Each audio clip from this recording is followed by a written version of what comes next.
نہ زبان سے ایسا تحقیرانہ کلمہ یا بات کہے جس سے کسی غریب اور فقیر اور محتاج کی عزت نفس مجروح ہو اور وہ تکلیف محسوس کرے، کیونکہ یہ احساس جتلانا اتنا بڑا جرم ہے کہ کل قیامت والے دن اللہ رب العزت ایسے بندے سے کلام کرنا پسند نہیں کرے گا۔ چھٹی چیز صدقہ اور سود۔ شیطان جو ہے وہ تمہیں ڈراتا ہے کہ تم غریبی میں اور فقیری میں پڑ جاؤ گے، غریب اور فقیر ہو جاؤ گے اگر اللہ کے راستے میں خرچ کیا تو نہ کرو۔ یہ زکوٰۃ کے علاوہ نفلی صدقات ہیں جو ہم 5، 10، 100، 1000 دے کر کے کام چلا لیتے ہیں، مگر برے کاموں پر خرچ کرنے پر یہ شیطان ان کو اور خوبصورت کر کے پیش کرتا ہے۔ اللہ کے راستے میں خرچ کرنا یہ ایمان کی زیادتی کی علامت ہے، اور کنجوسی یہ ایمان کی نقص کی علامت ہے۔ تجارت کو حلال اور سود کو حرام قرار دیا گیا۔ احل اللہ البیع وحرم الربا۔ اللہ سود کو مٹاتا ہے اور صدقہ کو بڑھاتا ہے۔ لوگوں، سود کھانے والوں، سوچو کیا اللہ تعالیٰ کی بات پر تمہیں شک ہے؟ تو پھر کیوں سود کھاتے ہو؟ کیوں سود لیتے دیتے ہو؟ اگر اللہ کی بات پر شک ہے تو پھر ایمان سے گئے، اور سود کھانے والا اللہ اور اس کے رسول کے خلاف جنگ کرنے کے لیے تیار ہو جائے۔ فَأْذَنُوا بِحَرْبٍ مِّنَ اللَّهِ وَرَسُولِهِ۔ ساتویں چیز وَاتَّقُوا يَوْمًا تُرْجَعُونَ فِيهِ إِلَى اللَّهِ، آیت نمبر 281۔ یہ بعد آثار کے مطابق یہ قرآن کی آخری آیت ہے جو نازل ہوئی۔ اس کے بعد پیارے نبی صلی اللہ علیہ وسلم دنیا سے تشریف لے گئے۔ آٹھویں چیز آیت الدین ہے جو 282 نمبر آیت ہے، یا آیت المدائنہ کہا جاتا ہے، قرضے والی آیت یا ادھار لین دین کے ضوابط۔ یہ آیت مقدار الفاظ اور سطور کے لحاظ سے قرآن کی سب سے بڑی آیت ہے، جبکہ آیت الکرسی فضیلت کے لحاظ سے قرآن کی سب سے بڑی آیت ہے۔ اس آیت میں تجارت اور قرض کے مسائل ذکر کیے گئے ہیں۔ اس آیت کی اہم بات قرض چھوٹا ہو یا بڑا اس کو لکھا ضرور جائے، اس میں سستی نہ کی جائے، یہ اللہ کے نزدیک بڑی انصاف والی بات ہے۔ مگر ہم کہتے ہیں کہ نہیں، یہ بندہ میرے بڑے اعتماد والا اور میں بھول نہیں سکتا، لیکن انہی پیسوں کی وجہ سے بعد میں لڑائیاں ہوتی ہیں اور قتل و غارت تک بات پہنچ جاتی ہے اور ہمیشہ کے لیے ناراضگیاں ہو جاتی ہیں۔ لیکن اگر لکھ لیا جائے اللہ کے حکم پر عمل ہو جائے گا۔ آٹھویں چیز سورہ بقرہ کی آخری 2 آیات، یہ معراج کے 3 تحائف میں سے دوسرا تحفہ ہے، جو اکثر لوگ معراج کے یہ 3 تحفے نہیں جانتے، اور اس آیت کو آخری 2 آیات کو رات کے وقت پڑھا کرو، کیونکہ جو رات کے وقت پڑھتا ہے وہ اللہ کی حفاظت میں آ جاتا ہے۔ 9ویں چیز سورہ بقرہ اور سورہ آل عمران کی مناسبت کیا ہے، ان کا ربط کیا ہے؟ دونوں صورتوں میں خطاب اہل کتاب ہیں۔ سورہ بقرہ میں اکثر خطاب یہود سے ہے، جبکہ سورہ آل عمران میں زیادہ تر نصارہ مخاطب ہیں۔ سورہ جو بقرہ ہے اس میں حجت قائم کرنے کے لیے، اور سورہ آل عمران میں شبہات کا ازالہ کیا گیا، اور آدم علیہ السلام کی پیدائش کا سلسلہ سورہ بقرہ میں شروع ہوا، اور ان کی آل اولاد کا سلسلہ سورہ آل عمران یا اس کی متممات جو ہیں ان کو پورا کیا گیا۔ اس کے بعد سورہ بقرہ کے اندر اللہ رب العزت نے یہ ذکر کیا کہ سورہ بقرہ میں آدم علیہ السلام کی پیدائش کا سلسلہ، کیونکہ یہ ابتدا ہے، اور سورہ آل عمران میں ان کی اولاد کا سلسلہ، اور یہ عیسائیوں کے ایک وفد کی وجہ سے اس کا نزول ہوا، جو پیارے نبی صلی اللہ علیہ وسلم کے پاس آ کر کے اسلام اور عیسائی عقائد پر مباحثہ کیا، جن کا رد کرتے ہوئے ان کو دعوت مباہلہ دی گئی۔ 10ویں چیز حی اور قیوم، سورہ آل عمران میں یہ اللہ کی خاص صفت ہے اور اسم اعظم ہے، اور اس اسم اعظم کے ذریعے جو کی گئی دعا ہوتی ہے وہ رد نہیں ہوتی۔ حی کا مطلب ہے ازل سے ابد تک، یعنی اللہ تعالیٰ کو موت اور فنا نہیں، جبکہ قیوم کا مطلب یہ ہے ساری کائنات کو قائم رکھنے والا، اور سب اس کے محتاج ہیں، وہ کسی کا محتاج نہیں۔ بعض لوگ یہ عقیدہ رکھتے ہیں کہ یہ کائنات نبی کے صدقے میں بنی اور نبی کی وجہ سے بنی، یہ بات جھوٹ ہے، یعنی وہ یہ ثابت کرنا چاہتے ہیں کہ اللہ تعالیٰ نبی کی چاہت اور محبت کا محتاج ہے، نعوذ باللہ۔ تو پھر اللہ الصمد کا کیا مطلب ہے؟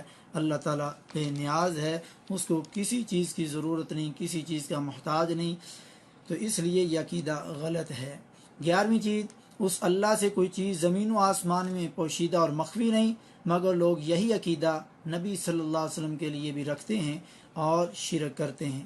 12ویں چیز وہ ماں کے پیٹ کے اندر تمہاری صورتیں جیسے چاہتا ہے بناتا ہے، اور اس کے سوا کوئی معبود برحق نہیں، مگر پھر بھی دنیا میں آنے کے بعد اوروں سے مدد مانگنا اوروں کے در پہ دھکے کھانا، کسی اور سے دعائیں مانگنا اور اوروں کے وسیلے دینا، ماں کے پیٹ کے اندر 9 مہینے تک کس وسیلے کی وجہ سے اللہ رب العزت نے تمہیں ہر چیز دی، بن مانگے تمہیں سب کچھ عطا کیا، اے مسلمان تو پھر بھی سوچتا نہیں اور شرک کرتا ہے اس اللہ کے ساتھ؟ تو یہ غور کرنے کی بات ہے۔ 13ویں چیز آیات محکمات اور آیات متشابہات۔ محکمات وہ آیات ہیں جن میں احکام ہوں، جن کا مفہوم واضح ہو، اور متشابہات وہ آیات ہیں جن کا مفہوم واضح نہ ہو، جیسے قضا قدر کے مسائل، جنت دوزخ کے مسائل، ملائکہ عالم برزخ کے مسائل۔ اس کے اندر لوگوں کا امتحان ہے، جن کے دلوں میں پرابلم ہے، کجی ہے، وہ انہیں متشابہ چیزوں کے پیچھے پڑے رہتے ہیں اور ان کے ذریعے فتنے برپا کرتے ہیں۔ جیسے عیسیٰ علیہ السلام کو اللہ کا بندہ اور نبی کہا قرآن نے، یہ واضح بات ہے مگر مانتے نہیں۔ لیکن دوسری جگہ پر اللہ نے عیسیٰ کو روح اللہ کہا اور کلمت اللہ کہا تو اس کے پیچھے پڑ کر کے غلط عقائد اور گمراہ کن عقائد پر استدلال کرتے ہیں۔ ایک مومن بندہ اور صحیح العقیدہ بندہ محکمات پر عمل کرتا ہے اور متشابہات کے مفہوم کو بھی محکمات کی روشنی میں سمجھنے کی کوشش کرتا ہے، کیونکہ قرآن نے انہی کو اصل کتاب قرار دیا جس سے وہ فتنے سے بھی محفوظ رہتا ہے اور عقائد کی گمراہی میں بھی۔ 14ویں چیز مرغوب چیزوں کی محبت لوگوں کے لیے مزین کر دی گئی، جیسے عورتیں، اولاد، سونے چاندی کے خزانے، گھوڑے، چوپائے اور کھیتی باڑی، یہ سب عارضی چیزیں ہیں۔ اور مردوں کے لیے اس امت کا سب سے بڑا جو فتنہ ہے وہ عورتوں کو قرار دیا گیا، جیسا کہ صحیح بخاری کی روایت میں ہے، اللہ ہم سب کو ان کے فتنے سے بچائے اور اپنی رضا اور اپنی محبت کا مزہ چکھائے۔ 15ویں چیز جنگ بدر، جس میں 313 یا تعداد کچھ کم یا زیادہ تھی، ان لوگوں نے 1000 کافروں کو شکست دی اور ابو جہل 2 چھوٹے بچوں سے مارا گیا، پھر ابن مسعود رضی اللہ تعالیٰ عنہ نے اس کی گردن تن سے جدا کی۔ 16ویں چیز خوف خدا کرنے والوں کے انعامات، جو صبر کرتے ہیں، سچ بولتے ہیں، فرما برداری کرتے ہیں، تہجد میں معافیاں مانگتے ہیں، تو ان کے انعامات کیا ہیں؟ جنتیں جن کے نیچے نہریں بہہ رہی ہیں۔ جیسا کہ آپ کسی سیر والی جگہ پر جاتے ہیں، وہاں پر ندی ہو، نالا ہو، دریا اور نہر ہو، اور اس کے ارد گرد بڑا پیارا گھاس لگا ہو، خوبصورت درخت ہوں، تو آپ چاہتے ہیں کہ اگر میرا یہاں پر گھر ہو تو کیا ہی مزہ ہو۔ کہ جنتیں ایسی ہیں جن کے نیچے نہریں بہہ رہی ہیں، ان میں ہمیشہ رہیں گے، پاکیزہ بیویاں ہوں گی، اور اللہ کی رضا مندی والے یہ انعامات خوف خدا کرنے والوں کے ہوں گے۔ 7ویں چیز اللہ کے نزدیک جو دین ہے وہ دین اسلام ہے۔ 18ویں چیز عزت اور ذلت، بادشاہی کا دینا اور بادشاہی کو چھین لینا، یہ صرف اللہ کے اختیار میں ہیں اور کسی کے اختیار میں نہیں۔ 19ویں چیز ایمان والوں کے لیے کافروں کے ساتھ گہری دوستی لگانے سے منع کر دیا گیا، ان کے لیے گہری دوستی کافروں کے ساتھ لگانا جائز نہیں۔ 20ویں چیز اگر اللہ سے محبت رکھتے ہو تو صرف نبی صلی اللہ علیہ وسلم کی پیروی کرو، ان کے طریقے پر چلو، اور جو کوئی انکار کرے تو اللہ تعالیٰ کافروں کو، انکار کرنے والوں کو پسند نہیں فرماتا۔ 21ویں چیز حضرت مریم علیہ السلام کو بے موسم پھل دینا، اور اللہ جسے چاہے بے حساب بے شمار روزی عطا فرماتا ہے۔ جب زکریہ علیہ السلام نے بے موسم پھل مریم علیہ السلام کے پاس دیکھے، یہ حضرت مریم کے خالو تھے، تو پوچھا تو کہنے لگیں کہ یہ اللہ کی طرف سے ہیں، اور جو عمران مریم علیہ السلام کے والد ہیں اور حضرت عیسیٰ کے نانا ہیں علیہم السلام، تو حضرت زکریہ علیہ السلام بھی جا کر کے اللہ کے سامنے گڑ گڑا پڑے، جس کی وجہ سے اللہ نے بعد میں ان کو اولاد سے نوازا۔ مگر آج کا مسلمان شادی کرنے کے بعد 2 سال اولاد نہ ہو تو وہ قبروں پر، درباروں پر دھکے کھاتا ہے، ان کے چکر لگاتا ہے اور تعویذ دھاگے کرواتا ہے، مگر اللہ کے در پر آ کر کے دعائیں نہیں مانگتا، اللہ پر وہ یقین نہیں کرتا۔ ابراہیم علیہ السلام کو کتنے سالوں کے بعد اللہ نے اسماعیل علیہ السلام نوازے، اور زکریا علیہ السلام کو اللہ نے کیسے اولاد سے نوازا؟ اور پہلے نبیوں کی قبریں موجود تھیں، کیا انہوں نے کسی قبر کے پاس جا کر کے دعائیں کی؟ کیا انہوں نے پہلے نبیوں کا واسطہ اور وسیلہ دیا؟ نہیں، کیونکہ نبی تو شرک کو ختم کرنے آتا ہے، وہ یہی شرک والے کام کیسے سر انجام دے سکتا ہے۔ لیکن آج کا مسلمان ہر وقت وہ اللہ کو چھوڑ کر کے تھوڑی سی پریشانی میں بھی غیر اللہ کو پکارتا، ان کے وسیلے اور واسطے دیتا ہے۔ 22ویں چیز حضرت عیسیٰ علیہ السلام کی بغیر باپ کے پیدائش اور بچپن میں ان کا کلام کرنا، بولنا اور زندہ آسمان پر اٹھایا جانا۔ اللہ کے نزدیک عیسیٰ علیہ الصلوۃ والسلام کی جو پیدائش ہے اس کی مثال ایسے ہے جیسے مٹی سے بنا کر کہا کن فیکون، ہو جا تو ہو جاتی۔ تو جیسے آدم علیہ الصلوۃ والسلام کو بغیر ماں باپ کے پیدا کیا، تو عیسیٰ علیہ الصلوۃ والسلام تو باقاعدہ ماں سے پیدا ہوئے، تو یہ تو آدم علیہ الصلوۃ والسلام کی پیدائش سے اور آسان ہے۔ 23ویں چیز آیت مباہلہ، حق آ جانے کے بعد وہ جھگڑا کرنے لگے تو کہا ان کو کہو تم اپنے اہل و عیال کو لے آؤ، ہم اپنے اہل و عیال کو لے آتے ہیں، اور عاجزی سے اللہ سے دعا کرتے ہیں کہ یا اللہ جو ہم دونوں میں سے جھوٹا ہے اس پر لعنت فرما، فنجعل لعنت اللہ علی الکاذبین، اور جھوٹوں پر اللہ کی لعنت ہو۔ مگر مسلمان بھی ہو اور جھوٹ بھی بولے، اللہ کی لعنت بھی لے، یہ کیسا مسلمان ہے؟ جھوٹ تو صرف 3 موقعوں پر بولا جا سکتا ہے جیسا کہ حدیث میں موجود ہے۔ 24ویں چیز، پھر اہل کتاب کو توحید کی اس کے بعد دعوت دی گئی کہ ایسی انصاف والی بات کی طرف آؤ، اس پر تو ہم جمع ہو سکتے ہیں جو تمہارے دین میں بھی ہے اور ہمارے دین میں بھی ایک جیسی ہے، کہ صرف ایک اللہ کی عبادت کریں، اس کے سوا کسی کو اس کا شریک نہ بنائیں، اور نہ اللہ کو چھوڑ کر آپس میں ایک دوسرے کو رب بنائیں۔ آج بھی امت کا اجماع اور اتفاق اگر کسی بات پر ہو سکتا ہے تو وہ یہی طریقہ ہے۔ آج بھی تمام فرقے صرف اسی ایک بات پر جمع ہو سکتے ہیں، خالص توحید پر اور شرک کو چھوڑنے پر، اور پیارے نبی صلی اللہ علیہ وسلم کی خالص اطاعت جو صحیح احادیث سے ملتی ہے۔ 25ویں چیز، اللہ کی آیات کا انکار نہ کریں، حق کو نہ چھپائیں، صحیح اور جھوٹ کو مکس خلط ملط نہ کریں، اور تم جانتے بھی ہو۔ آج کے مسلمان کے لیے، علماء اور عوام کے لیے یہ آیت کھلا درس ہے۔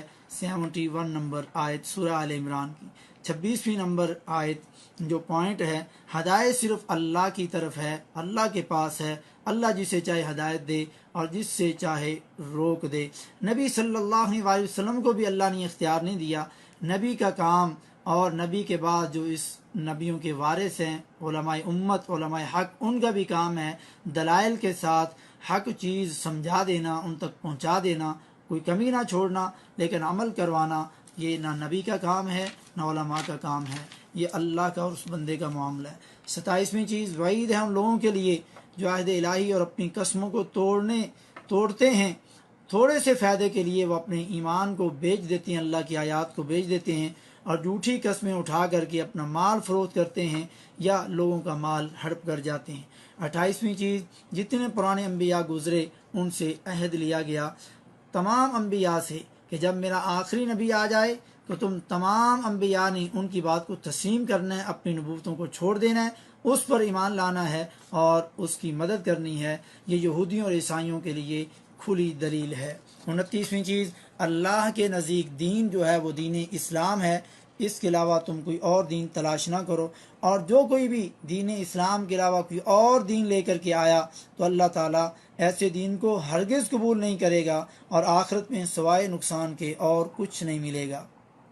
30واں اور آخری پوائنٹ، ایمان لانے کے بعد، روشن دلیلیں آ جانے کے بعد جو حق سے پھر جائے تو اس پر اللہ کی، فرشتوں کی اور پوری دنیا کے لوگوں کی اس پر لعنت ہو، اور اگر مرنے سے پہلے توبہ نہ کی تو موت کے وقت توبہ ہرگز قبول نہیں ہو سکتی۔ اور وہ جو کفر و شرک پر مریں، اگر وہ زمین سونے سے بھی بھر کے دے دیں تب بھی ان سے کسی صورت میں قبول نہیں کیا جائے گا۔ اور قیامت کے دن اللہ ایک جہنمی سے کہے گا، فرمائے گا کہ تیرے پاس اگر دنیا کا سامان ہو، بہت زیادہ ہو، تو کیا عذاب کے بدلے میں اسے دینا پسند کرو گے کہ تمہاری اس سے خلاصی ہو جائے؟ تو وہ کہے گا جی بالکل ضرور۔ تو اللہ تعالیٰ فرمائے گا میں نے تجھے دنیا میں کتنی آسان چیز کا مطالبہ تجھ سے کیا تھا کہ میرے ساتھ شرک نہ کرنا، مگر تو اس شرک سے باز نہ آیا، جیسا کہ مسند احمد وغیرہ کی حدیث کے اندر یہ موجود ہے۔ اور اسی شرک سے بچنا اور باقی تمام گناہوں کی معافی، یہ معراج کا تیسرا اور بہت بڑا تحفہ ہے۔ اگر اس کو لوگ سمجھ جائیں تو جنت ان کے لیے ضرور تیار کی جائے گی۔ ھذا ما عندی واللہ اعلم بالصواب۔